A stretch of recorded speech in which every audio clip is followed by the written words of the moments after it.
obligasyong nanay na naman po tayo. So, kailangan na naman po natin ipagluto yung ating mga kapamilya. Magluto po tayo ngayon ng mauulam. Gagata po tayo ng tambakol.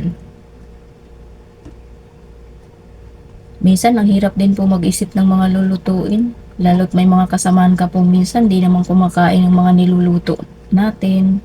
Tulad minsan pag may bata. Kailangan magluto ka pa po ng para sa kanila.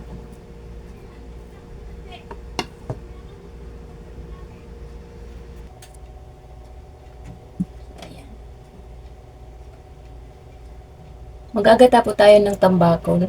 So, imbis na pong pechay, talong po ang ilalagay ko. Ito po, sa ilalim natin ilalagay yung talong.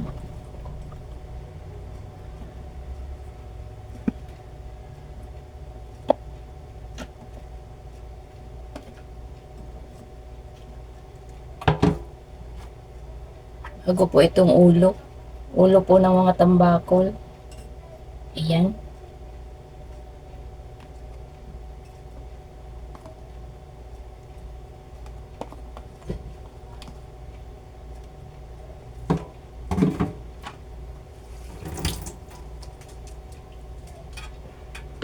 Yung atin pong mga rekado. Ating bawang. Sibuyas. Siyempre po ang luya.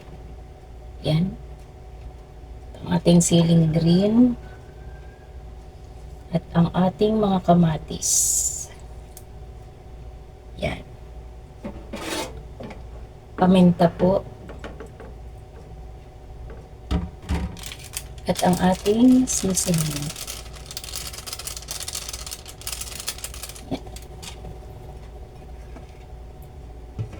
Kami po pag nagagata, pinapaksiw po muna natin.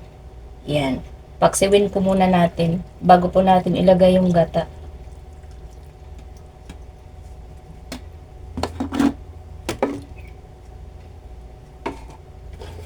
At ang ating asin.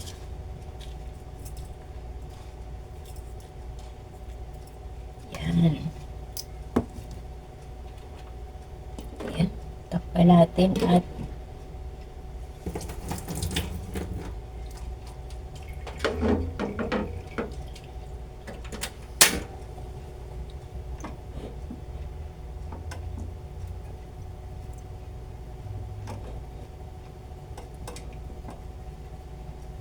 pag siya po ay parang na ano na sa suka, saka po natin ilalagay yung gata. So, tingnan po natin kung pwede na siyang lagyan ng gata. Ayan, luto na siya sa suka.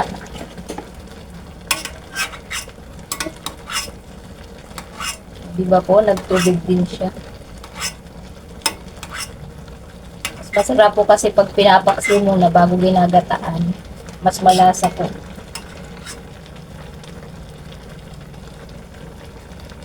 So, lagay na po natin yung gata.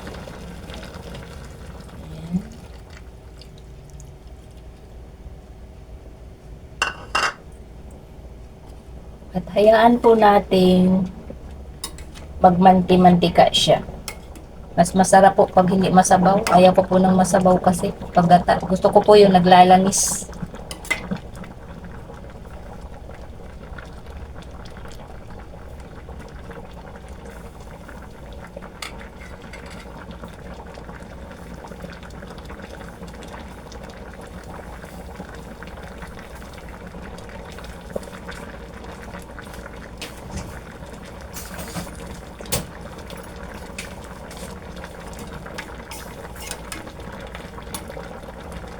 Tikman natin yung alat at saka yung asin.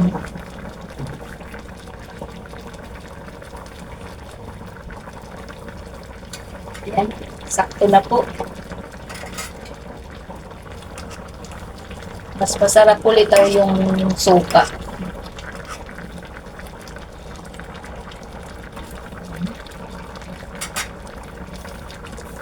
Takpan po natin at hayaan natin siyang matuyo. Para naglalams. Pahinaan po natin ang apoy.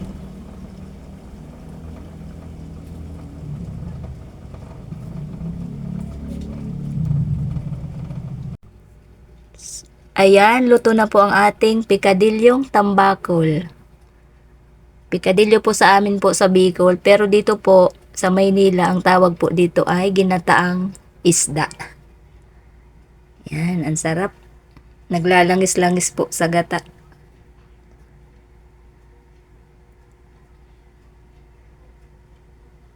Hanggang dito na lang po. Salamat po.